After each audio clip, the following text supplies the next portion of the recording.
حضرت عمر ابن خطاب رضی الله تعالی عنہ نے روایت دی فرمایي چې ورځ موږ د نبی کریم صلی الله علیه وسلم سره ناستو، یو سړی راغی او نبی اسلام ته نږدې مخامخ کېناستو او هغه نه څه پوښتنې وکړې. په پوښتنو کې یوه پوښتنه دا وه چې نبی اسلام ته یې وویل چې د الله رسوله ایمان څه ته ویلی شي.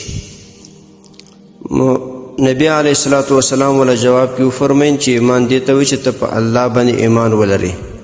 دې حدیث روایت مسلم شریف کړی دی. محترم مسلمانانو ورونو، دا اوږد حدیث دی، حدیث د جبرائیل ورته وایي. دا سړی چې راغلی او سوال یې کوو، دا جبرائیل علیه السلام د انسان په شکل راغلی او څه پوښتنې یې کولې. دې دپاره چې اصحاب کرام یې زده کړي او موږ مسلمانان هم زده کړو. په دې پوښتنو کې اوله پوښتنه همدغه وه چې ایمان څه ته ویلی شي. نبی علیه السلام وله جواب کې وفرمایل ایمان دې ته وایي چې ته په الله ایمان ولرې. نن به صرف دا یوه خبره زده کړو چې په الله باندې ایمان لرل څه مطلب دی. محترم مسلمانانو ورونو، په الله تعالی باندې ایمان دا دې ته ویلی شي چې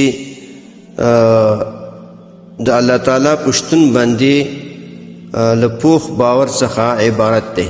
یعنی ایمان دې ته وایي چې ته په الله باندې یقین ولرې چې الله موجود دی. پوخ یقین دی وي په دې خبره چې الله موجود دی، الله واحد لا شریک دی، او په دې چې هغه د هر څه خاوند دی. یعنی یو خدا چې ستا په الله باندې دا یقین وي چې الله موجود دی او الله د هر شي مالک دی، او بل دا چې الله هر څه پیدا کړي دي، ټول مخلوقات الله پیدا کړي دي، او د کائناتو د ټولې لړۍ او جاری نظام مدبر دی. ټوله دنیا چې دا روانه ده دې مدبر الله جل شانه دی. یوازې همدې د عبادت مستحق دی، هیڅ ډول شریک نه لري، د کمال او جمال صفتونو خاوند دی، د هر عیب نقص او د مخلوق له مماثلت څخه پاک دی. نو دا محترم مسلمانانو ورونو، د په الله باندې د ایمان لرلو مطلب دغه دی چې د خبرې مې دله بیان کړي. نن صرف همدغه زده کوي چې ایمان څه ته وایي. نو یوه خبره مې پکې دا زده کړه چې په الله ایمان لرل، په الله باندې ایمان لرل څه مطلب؟ دغه خبرې چې مې بیان کړي چې په الله په شتون باندې باور کول، یقین لرل چې الله موجود دی، الله د هر څه خاوند دی، او الله هر څه پیدا کړي دي.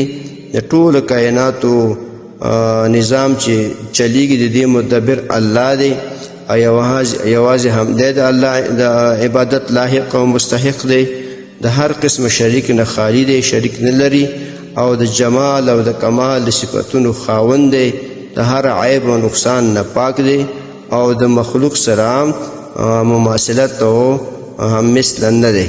دا خبرې نن زده کړئ انشاءالله. نو سبا به انشاءالله بل حدیث کې نورې خبرې هم زده کړئ.